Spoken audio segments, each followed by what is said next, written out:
Welcome to another episode of Naturalist F. I'm your host, Dr. Ferrante Frazier, and we have a wonderful topic that we're going to be talking on today because so many people are suffering from health issues that stemming from their digestion and how they digest food or their inability to digest food properly. A lot of the distress they're getting is in the chest. They're getting indigestion. They have an acid reflux, uh, where they even spitting back up acid and bile. So we're going to talk on some of the causes behind the acid reflux, the heartburn, the indigestion, and give you some valuable techniques and principles that you can follow to remove that out of your life where you can get away from the Tums, the Rolaids or whatever so-called remedies they have out there now to help with digestion. You can even get off some of the aids such as digestive enzymes. They think that's natural. They tell you to go and get the natural enzymes, but you don't even have to take any of that. We're going to show you what some of the causes are, and there are many causes to this. Now, I'm not a medical doctor. I am a holistic practitioner. Nothing in my teachings will be about taking any medicines, herbs, or remedies. I'm going to teach you a lifestyle that will promote health in the individual and prevent sickness in the individual, provided they follow these conditions for health. Those conditions we talk about every week on all our shows. We here every Tuesday at 6 o'clock. We want to thank the Our Black Media platform. You can follow them, hit like and share, where you can hear and get notified of our videos when we are live. They have many other topics and shows that are relevant in this day and time, especially to the Black community and to the worldwide. Some of the shows. So make sure you tune in and hit like and share. Share with all your family and friends because you don't want when you find treasure that you can't consume all.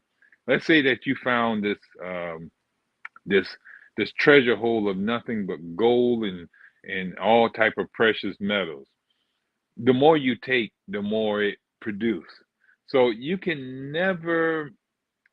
It would be useless for you just to keep it for yourself because you can never get all of it.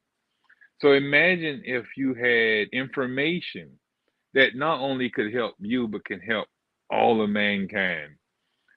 You don't want to keep it for yourself. You want to share it with the world around you. So this is that type of information.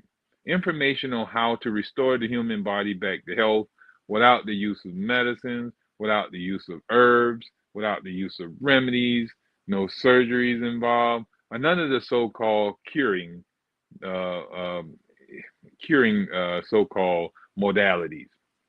None of that is necessary in the teachings that we're teaching. We found that pure gold, you know, that pot that has nothing but pure gold in there, and the more you take from it, the more it produces. And it's free to everyone to dig their hand in there and retain all the precious materials from it. And that pot of gold we call natural hygiene. Natural hygiene is a science that if anyone apply it to their life, they will see their body repairing itself and it will help prevent their body from breaking down. So I'm just telling you, we're going to constantly share this information, all the information that we were taught about natural hygiene and teach you so that you can apply it to your life. But like I said, make sure you tell your family and friends about this show, Natural is F, that we come on every Tuesday at 6 o'clock, and we're teaching the ways of health. So you want your sister to know about it if she's suffering from high blood issue, high sugar issues, lupus, autoimmune diseases, whatever the so-called issue that your sister suffering from. Why continuously see her suffer? Let her hear about this show and give her a chance to decide if she want to go down this holistic route and truly heal. If it's your brother that's suffering from something, if it's a cousin that's suffering from something, if it's an uncle, an auntie, mama, daddy, grandmama, granddaddy, friend, an enemy, who cares who they is? If they are human, a human organism, and they're suffering, why not teach them or allow them to hear the teachings of natural hygiene to allow their body to restore itself back to health? All right, so with that being said, we're going to get started on teaching. So make sure you have a paper and pen where I want you to be able to keep notes as we're talking about some principles that will help, stop the indigestion, can stop the heartburn, and can stop, the acid reflux that we're suffering from, which they usually most times are considered to be the same thing. All right. Now, it can be a genetic problem or not really too much genetic. It could be an actual anatomy situation where your body is going to constantly have a burning sensation upon you laying down after you eat some food. It could very well be something as much as a hernia. Now, they got a hernia, well, not they, but the body sometimes forms a hernia in the hiatal canal. Now, the hiatal canal is a canal that allows the esophagus to go through the diaphragm, which is a big muscle that controls the breathing. You know, that's why a lot of people say diaphragmic breathing.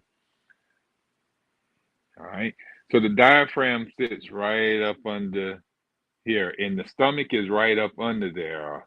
And from the stomach, the esophagus goes through the diaphragm, through a hiatal canal, up to our throat and out to our mouth. All right. Now, a hiatal hernia is when some of the stomach gets pulled up into that hiatal canal. All right. That's why they call it a hiatal hernia. If it's an inguinal hernia, it would be in the inguinal canal. That's more around the pelvic region. All right. Then you have the abdominal hernia and these different hernias. But we're only focused on this one. We'll do a show later on if we want to be educated more about hernias and their reversal without using the medicines, without using, and they got a bunch of recall on different things on the patches for the hernia and stuff like that. So we want to, those who suffering, we want to make sure that they know that there's a way to correct that without having to go the medical way.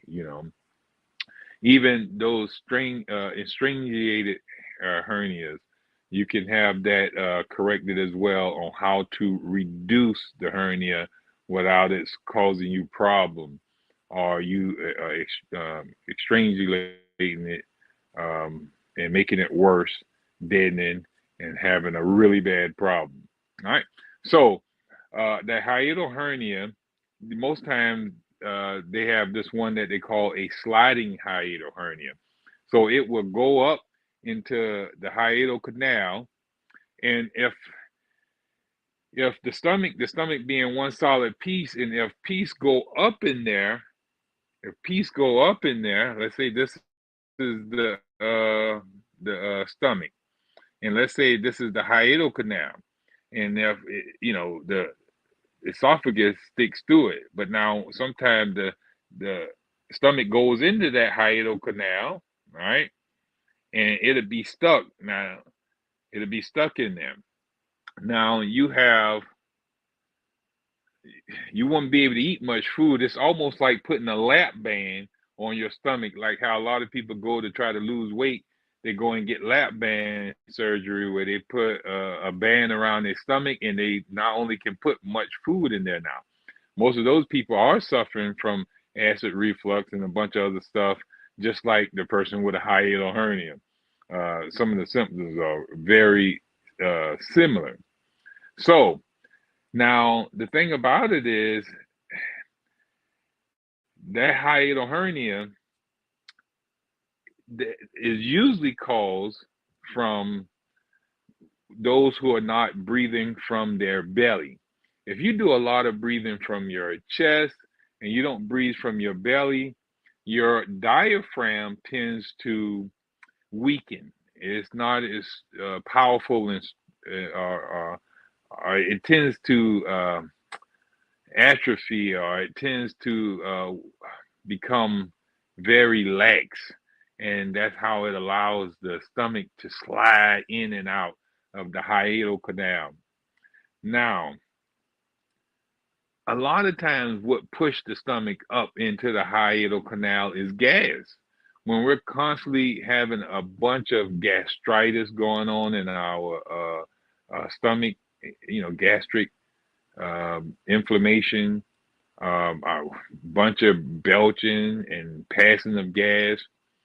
Well, sometimes that gas get trapped in there and it pushes the stomach up into the hiatal canal, and that's what produces hernias as well. But it's not going to be the only thing that produces the hernia. It got to be a weak um, um, diaphragm at the same time. So it got to be gas and a weak diaphragm for it to create that problem. All right, and some of the stomach is up above the inside the hiatal canal, you got the sphincter muscle that open and close to allow food from the esophagus to go down into the stomach.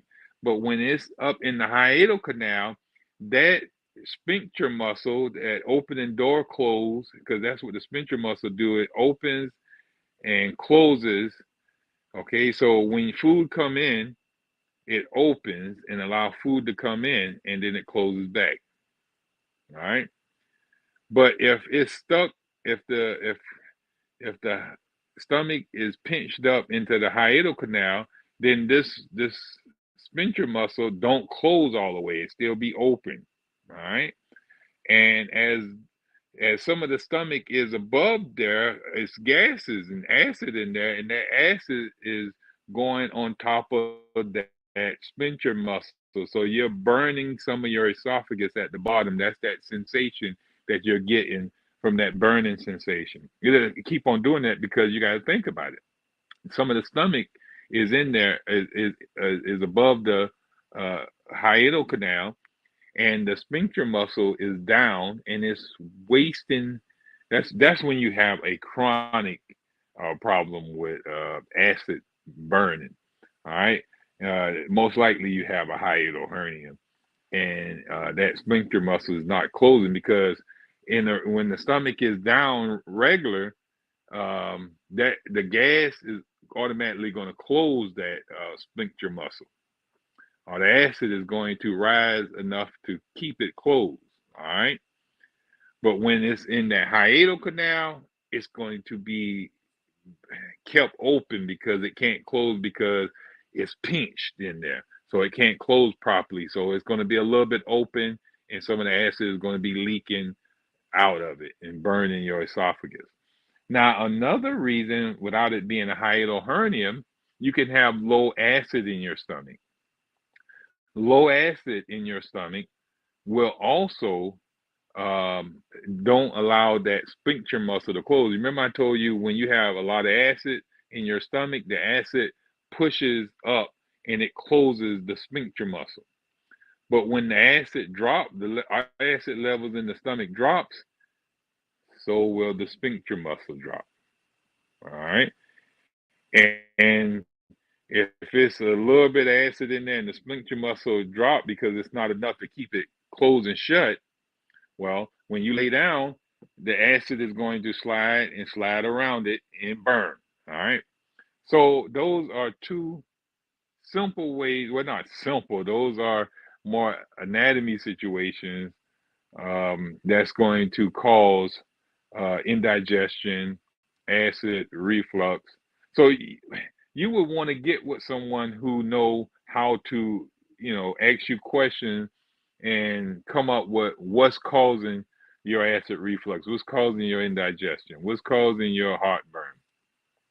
They'll ask you some questions that will determine if you got a hiatal hernia, determine if you got low acid in your stomach, and there are really easy checks to check those things, especially the low acid. Nothing but the belch test will show you how to check and see if your acid levels are low or weak, and what's causing you to have that.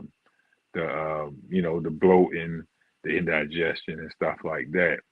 So that's something that you might want to get with a qualified health professional, such as a hygienic doctor, and let them. I don't think you want to go to a medical doctor. Now, you go to the medical doctor, they're gonna want to cut on you. They're gonna want to give you some pantoprazole or some other so-called acid blocking medicine, some one of them so-called what you call them I forgot the name they call those things. See, I don't mess with medicine, so I be done forgot the name of those things and all. We don't need those medications to correct our health issues. So the average person who's suffering with acid reflux, and this may sound crazy, we're told that acid reflux is because your body is producing so much acid, but that's not the case in 80 to 90% of the people who suffering with acid reflux. It's really that their body not producing enough acid, and that's what's producing the acid burning in the esophagus because the sphincter muscle won't close. It's crazy. But the thing about it is when you go and take um, some Tums or anything like that, you take away all the acid in the stomach. The stomach start producing a bunch of acid, and it closes the sphincter muscle. But that is not fixing the problem, and you're going to be dependent on the Rolaids, the so-called Tums, and what other type of remedies they have out there. And so you're not going to fix the cause, and you're going to be dependent on those medications, and they're going to weaken your body, and they're poisonous. And after you do it for quite a long time, they can burn holes. It can cause ulcers in your stomach over a period of time, and calcify in your body and blood. Now, there is another thing that we're going to talk about when we come back from break.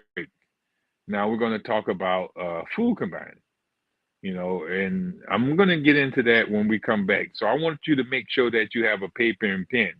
We're going to shift from the anatomy and we're going to go to physiology.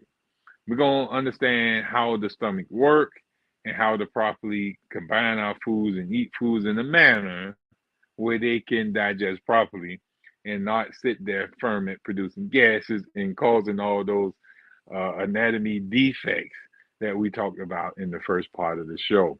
So we'll be right back after this break, and we'll be talking about food combination.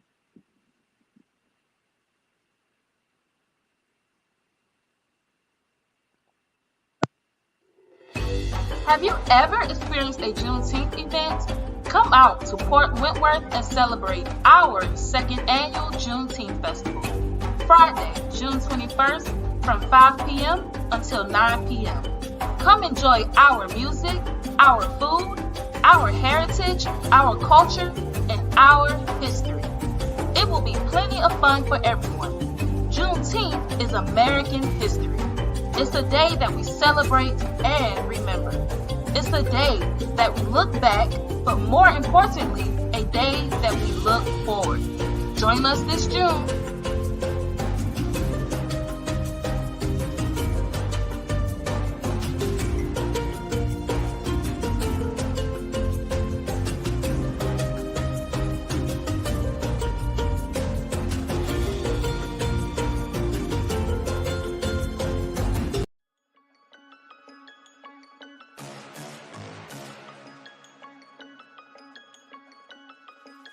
Hello, I'm Richard Coleman, and I'm running for the office of Sheriff of Chatham County. And when I'm elected, I promise to inspect what I expect. Chatham County, it's time for a change, and that change is me, Richard Coleman.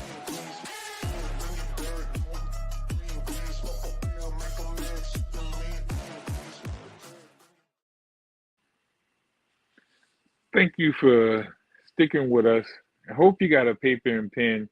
We're going to talk a little bit about food combining. I'm going to give you a little bit of science here in nutrition about the human digestive tract. Um, so we're about to go back to school and learn a little science here. Um, a lot of it's going to make sense to you. You know, this is not too new, and I'm not going to be so scientific, but we're going to have to break down some words and share some new words with you where you can understand your body and you will see the purpose in eating in the manner that we're telling you. It will make sense to you. So there's going to be a couple of words that I want to define for you, and then we're going to go into the teachings. All right. The first word going to be digestion. All right, digestion. Digestion is the conversion of food into simple substances in preparation for its assimilation into the bloodstream. So, digestion is the breakdown of something complex into something simple so that it can be absorbed into the blood and then assimilated into animal flesh and bones or human flesh and bones. So we're going to eat something that is a whole, and when it goes into our stomach, it's going to be broken down into simple. It's like putting a whole Lego that's already put together, you breaking it back down into individual pieces of Lego. And then the body takes those individual pieces and make the structure it want to make out of the Legos. You know, the human tissue that it's made of. So it took something else that the tree made its Legos into an apple. Then you eat the apple, and then the body turns the Lego into something else. You know, it does that. The tree makes the banana into a Lego out of a banana, and then we break the banana back down into Legos, and then we build muscle, or we build blood cells or your brain cells or whatever the body deemed to use those Legos for. So digestion is the breakdown of complex stuff into simple stuff for the assimilation, what absorption and assimilation of the simple things to create and restructure itself. Enzyme. All right, the next word is enzyme. Enzyme is a substance that acts as a catalyst in the digestion of food. So now what that is saying that enzymes are a substance or a thing, a protein that comes and appears to actually make the transition from complex to simple. It acts to break, like it acts as a knife to chop all the complex things into individual pieces. Or it's that bad kid that come to the Lego and just start breaking the Legos down.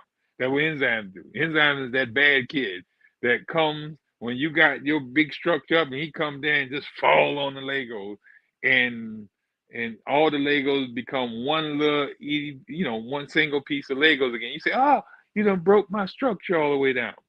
Well, that's what enzymes do. Enzymes break complex structures down into usable pieces that the body did, because the body can't use an apple in the form of an apple.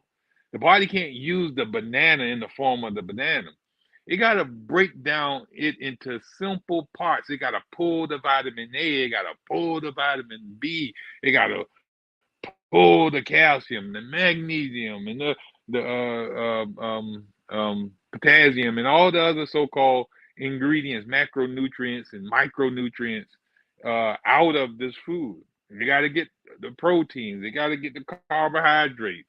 They got to get the fats. So it got to move all this stuff and put it apart from each other. And then it's going to choose some from this, some from that, and make its own tissues and structures and whatever it deemed to do with the material. Next word is fermentation. Fermentation is the decomposition of carbohydrates, which are sugars and starches, and their conversion by microorganisms to poisonous substances. Now, we're going to break that down for you to understand as well. So, fermentation is what we see when people make beer or people make wine or anything like that. They ferment sugars, all right? People make kimchi. What they do, they ferment cabbage, potatoes, and different stuff like that, vegetables, you know. They ferment it. Now, fermentation is the decomposition. That means it's the breakdown of the starches and carbohydrates in, let's say, potatoes by microorganisms, not by enzymes, but by microorganisms. See, proper digestion is digested by enzymes. The enzymes make the complex stuff into usable stuff. Microorganisms break stuff down into unusable stuff, toxic stuff that then have to be eliminated out of the body. You never seen a fermentation of beer that is nutritious. No, all fermentation of liquids and stuff has an effect on the body as a negative effect, like they become, drunk or have some type of reaction to it, because the waste product of fermentation of foods is toxic, right? So fermentation is the decomposition of sugars and starches, which are carbohydrates, by microorganisms into poisonous substances. Gastric.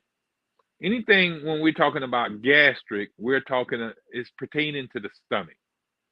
All gastric digestion is happening in the stomach. You got intestinal digestion, and that would be in the intestines, the small intestines. The large intestines, which we call in the colon, it does no digestion in the colon. The colon is just pretty much removing the water and stuff out of the leftover material and soliding it up and preparing it for voiding out of the organism. Natural hygiene. This is what we was talking about. We teach. Natural hygiene is a philosophy and lifestyle asserted by the study of all those factors and influences which affect our health. So, natural hygiene is the study of the air and how air. Natural hygiene is like the agricultural or horticulturist to plants. A good horticulture know the conditions required for roses to grow their best. And if the rose is getting sick, the horticulturists know what environmental condition or what is it lacking. Is it lacking clean water or whatever? They know this stuff.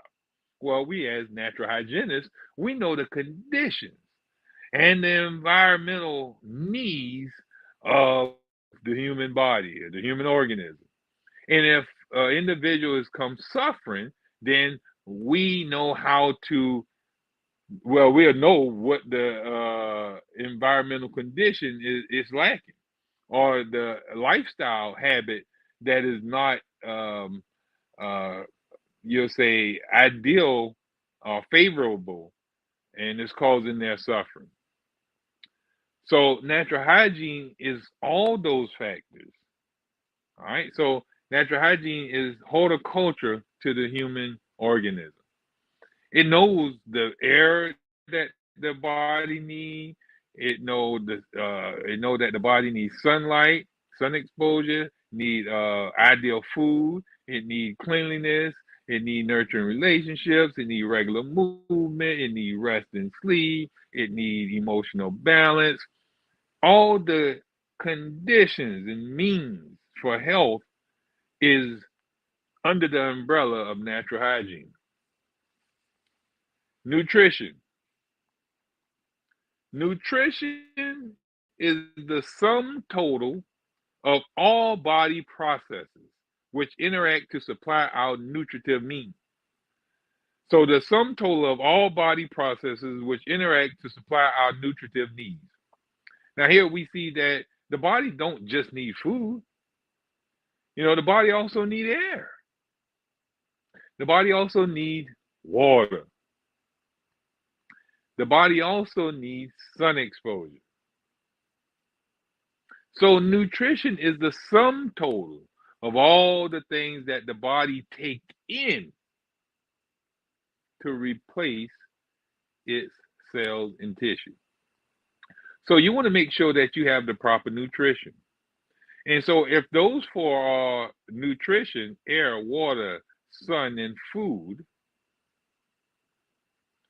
then you want to make sure that your nutrition is of the greatest value. So what is nutrition here again?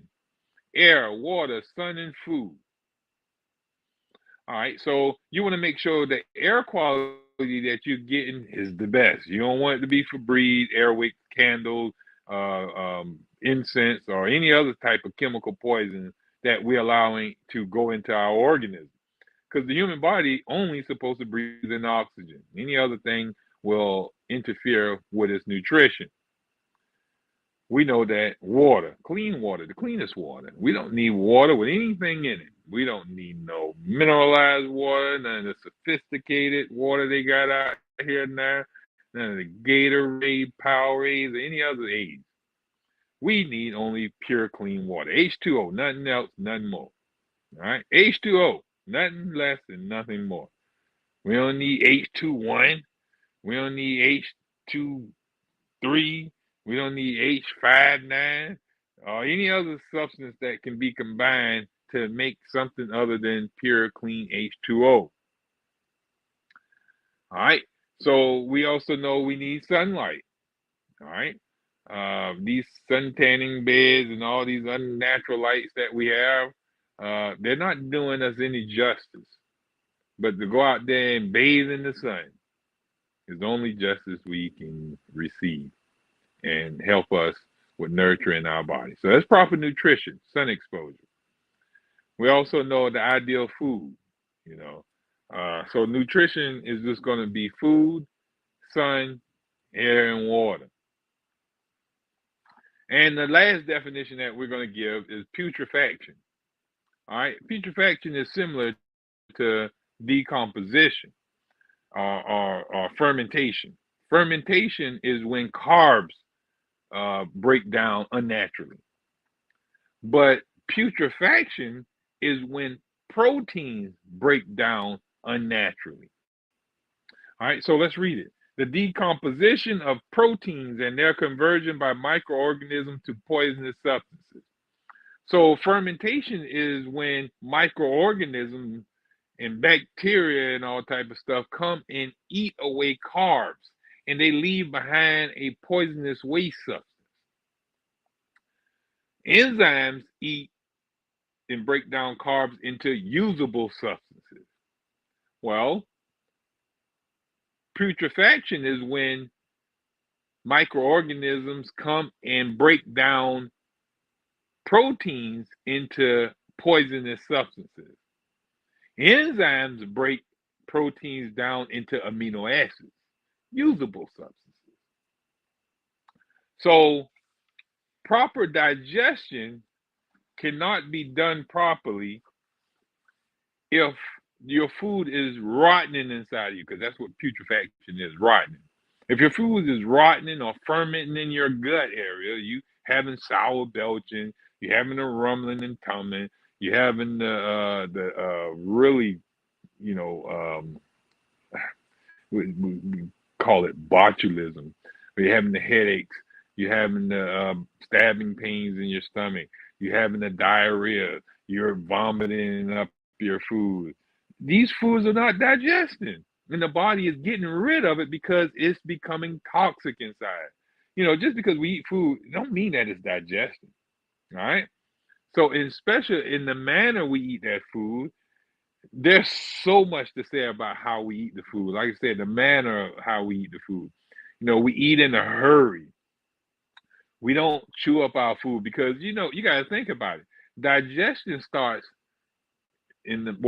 according to Pavlov, digestion starts in the mental. Looking at the food, smelling the food, your body already starting to prepare enzyme and all type of other stuff. But then the actual physical part of digesting food starts when you bite down on the food and you chew it up. You chewing an apple up into smaller pieces until it become liquefied. So that's the first breakdown. And then it goes down into your digestive, into the gastric chamber, gastric memory, meaning in the stomach. So when it gets down into the gastric chamber, now enzymes start beating down on it. All right, it's beating down on it. So it's turning into even smaller substances. Gastric digestion, depending on the food, usually lasts anywhere from an hour to 5 hours. With fruits, it usually 30 minutes to 2 hours. When you start talking about breads and stuff like that, and starches, more complex starches, you're talking anywhere from 2 to 4 hours. When you start talking meats, you're talking well, five to 6 hours. But you're not going to really be having that digested unless you're eating it in the right combination. And I'm telling you, according to the standard American diet, or the standard of diet across the world right now, they're not eating in the right combination. Right? So they're going to be suffering a lot. All right. So let us do digestion explained. Digestion is defined as the process by which the complex materials of food are broken down into simpler substances in preparation for their entrance into the bloodstream. So, digestion is when our body is going to, or our digestive tract is going to, well, we're going to put something into the digestive tract, something solid, and the body is going to break that down into smaller substances so that it can go into the bloodstream. Remember what I say, a whole banana can't be found in the bloodstream. If you pull blood out of the arm, you're not going to see a banana come up out of there, an apple come out of there, nothing like that. All right, so the digestive tract breaks the substance down into something very simple that it can be absorbed and become blood. Now, proteins, well, during the breakdown, three primitive nutritive elements in our foodstuff are prepared. All right. Proteins. Proteins are broken down into various amino acids. All right. So you're going to get a little bit of scientific here. But protein, any type of protein you put in your body must be broken down into amino acids. Amino acids is the simple, all right, the simple part of protein. It's the actual Lego, the individual Lego. 10 Legos together, or 20 Legos together, or 40 Legos together make up a protein. Anytime you put one Lego with another Lego, you got, well, one amino with another amino, you got a protein. When you put three together, you got a protein. The more you put together, the more complex the protein is. All right. And so enzymes have to come and take them Legos apart, take them apart, take it apart, take it apart, take it apart. That taking apart is digestion. The enzyme is breaking the amino acids apart from each other. Now, that's natural digestion. But when these protein or these amino acids are fused together and there's no enzyme to take them apart, they're sitting there rotting. putrefy it. Now, think of putrefaction as like you leaving a steak on the counter in a bag where it's hot, dark, and you got water in the bag. All right. Now, what's going to start happening to that meat? Is it going to be broken down into amino acids? No, it's about to rot there. You're going to see maggots and all type of other microorganisms growing on the food and breaking the food down. And if you open that bag, it's going to be foul. That's putrefaction. That goes on in our stomach when we don't eat in the right manner, when we're eating foods in wrong combinations, when we're eating too often, when we're eating too many meats at a meal, or when we overeat, or when we drink with our foods. And it's a lot of conditions, combinations that hinder proper digestion. And we're going to talk about some of them before this show is over with. So make sure you keep your paper and pen handy. But we're going to take a quick break and we're going to come back and we're going to finish this segment for you. We'll be right back.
Thank you for sticking with us. I want to share something from Dr. Shelton. Dr. Shelton commented in his book, he said, as all physiologists are agreed that the character of the digestive juice secreted corresponds with the character of the food to be digested, and that each food calls for its own specific modification of the digestive juices. It follows as the night follows the day. So what he's saying there is that all the physiologists, and physiologists, they study the function of the organs and tissues and every piece of the human body, how it actually functions. You ain't just looking at it as some type of television. It goes in and see how the television works. So physiologist goes in and find out how the stomach works, how the digestive tract works, how the human body works, how the liver works, how the kidney works. All right. So all physiologists, they agree that the character of digestive juices secreted. All right. So whenever you eat a piece of bread, the body produces enzymes to break down bread and it pours it out on the bread. If you eat a piece of, let's say, bacon, the body produces enzymes and pours that enzyme on that bacon to break down that bacon. So every item of food that you eat, signals in your mouth as you're tasting it is sent to the brain to produce an enzyme in the gut, in the stomach, to break down this food. So that's why it's imperative that you chew your food up good and let it hit your taste buds where your brain can get a signal of what to produce and pour out on that in your stomach so it can digest it. So if you're chewing your food too quick, it's getting down in your stomach, then your brain ain't never got a signal. So it don't know what to sit down there. So the food sits there and rot. If you're not chewing the food up properly, you sending the whole apple down your stomach. The digestive tract can't digest no whole apple. And most people, they and let the food go down whole. That food sits there and rots. All right, so he's saying that every character of food requires their own digestive juice. Now, imagine if we're eating bread and bacon at the same meal, and your body have to pour out enzymes to digest the bread, and say that it's water, and say the enzyme to break down meat or the bacon is acidic.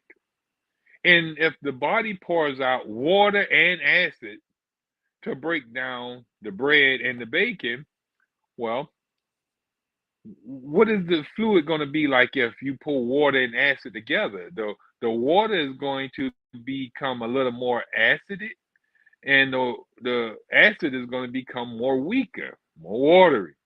So the strength of the acid is not going to meet the demand of the bacon, and the water is not going to be able to meet the demand of the bread. So the bread is not going to get digested, and the meat is not going to get digested.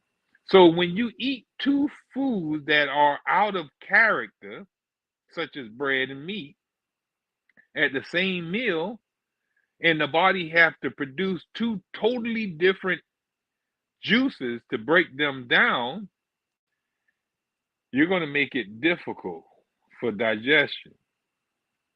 Food that sits in the stomach longer than necessary rots, ferments.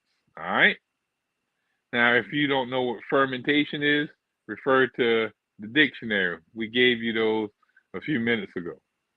If you're not familiar with putrefaction, refer to the definitions that we gave you a few minutes ago. So when you're eating bread and you're eating meat, and it's no way that those two can digest together. Now, if you notice that most of the foods that the standard American diet gives us is undigestible. You know, we eat lasagna. What is lasagna? It's pasta and meat and cheese. That's a carb and a protein. Both of those require two. Matter of fact, our American diet is full of so many food stuff at one meal. We conglomerate so many different stuff in one meal. We jam pack everything in one meal. We got sandwiches that got meat and bread. We got hot dogs. We got hamburgers. We got steak and potatoes. We got we got all kind of stuff here. We got the pizza, that are meat and bread combination. So we wondering why most of the people in America is suffering with acid reflux, indigestion. According to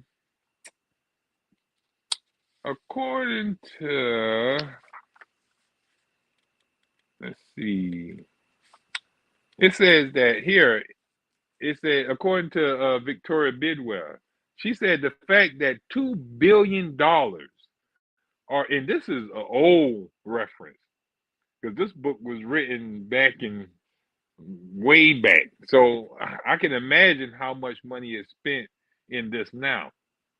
But at this time, she wrote that the fact that $2 billion, not million, $1 billion are spent annually, yearly on antacids in this country testifies to the need for such information as food combination. The discomforts of indigestion are so common among our people that it's almost considered normal. And the incidence of various diseases of the digestive tract are increasing at an alarming rate.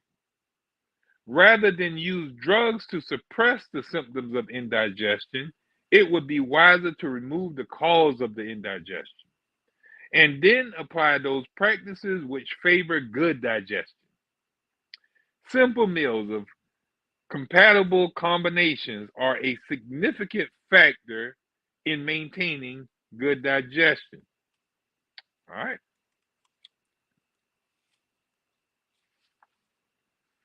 Now,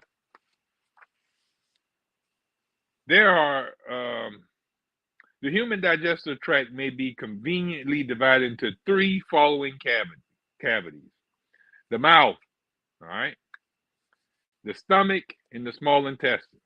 All right. The conditions present in the mouth and stomach will be our primary concern. All right. We don't have much time here left. So we're going to be finishing up, and we're going to have our next show finish and teach you the combination principles. But right now, I'm trying to give you the rationale, try to talk you into this thing, show you the science behind it, why you should be doing this. And now, when I teach you what to do, you shouldn't have no rejection to it. But the ingestion factor. When food enters the mouth, it is masticated and mixed with saliva, thereby inhibiting the digestive process, actually initiating the digestive process. The taste buds are excited. They send impulses to the brain to signal the type of food ingested. If the food contains starch, then an enzyme called salivary amylase, or ptyalin, is secreted at this time. This enzyme is active only in the presence of starch. So when you have bread, you eat a piece of bread, potato, some other type of starch or sugar, and when it hits your taste buds, it sends a signal to your brain to send amylase to break it down. Because that's the only enzyme that can break carbs down into simple sugars. Amylase. Amylase is released, and amylase only going to act on carbs. It can't act on meat. Show you an example. If you put a piece of bread in your mouth, the bread will automatically start dissolving. Amylase is released in the mouth. That's why it's very important that you chew up your food and mix it with amylase, because the amylase is going to be dissolving it. So when you put bread in your mouth, it's dissolving right in your mouth. Now, you put a piece of meat in your mouth, that meat won't dissolve out of your mouth. It's going to stay in your mouth unless you chew it and swallow it. It's going to stay right there whole. It's not going to break down at all, because amylase cannot break down meat. Now, after leaving the mouth, the food passes down the esophagus and into the stomach. Here, gastric juices are secreted. And when gastric juice is secreted, hydrochloric acid, pepsin, appears to break down protein. Now, when pepsin appears in the hydrochloric acid, then amylase cannot act anymore. It cannot act around protein. But imagine when we're eating bread and meats together all day long, and we're woofing it down. So that's causing a lot of our issues. So I'm going to stop here, and we're going to dig into this way deeper next week. I just hope you got a little taste of this, and it has you wanting to come back and learn more, where you can get rid of the indigestion, where you can get rid of the acid reflux, where you can get rid of the burning, the gastritis, get rid of all the issues or the diseases of the digestive system, all by properly eating properly. One of the main things our professor used to say, if you don't even have to get them to do all the other stuff of natural hygiene. But if you can get them to just do proper food combining, they're going to see a big difference in their health, and they're going to want to know more. So next week, we're going to give you those principles. So make sure you tune in, tell a friend, and bring them on in, where we can teach you the ways of health. If you need to get in contact with me, Savannah Natural Health at gmail.com. You can go to heal.me/FF and get in contact with me, and we can help guide you to a healthier lifestyle. Best of health and happiness from Savannah Natural Health, and we'll see you next week.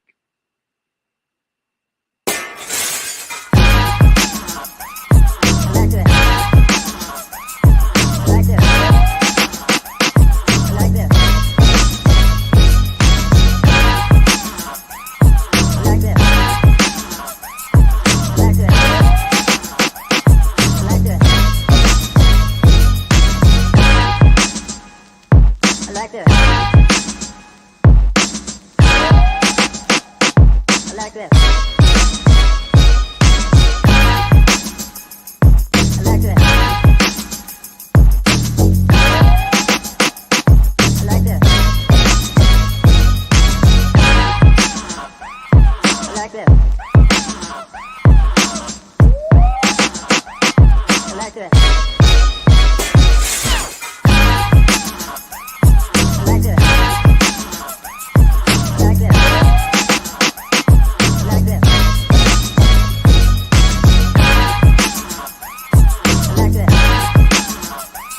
I like this. I like this. I like this. I like this.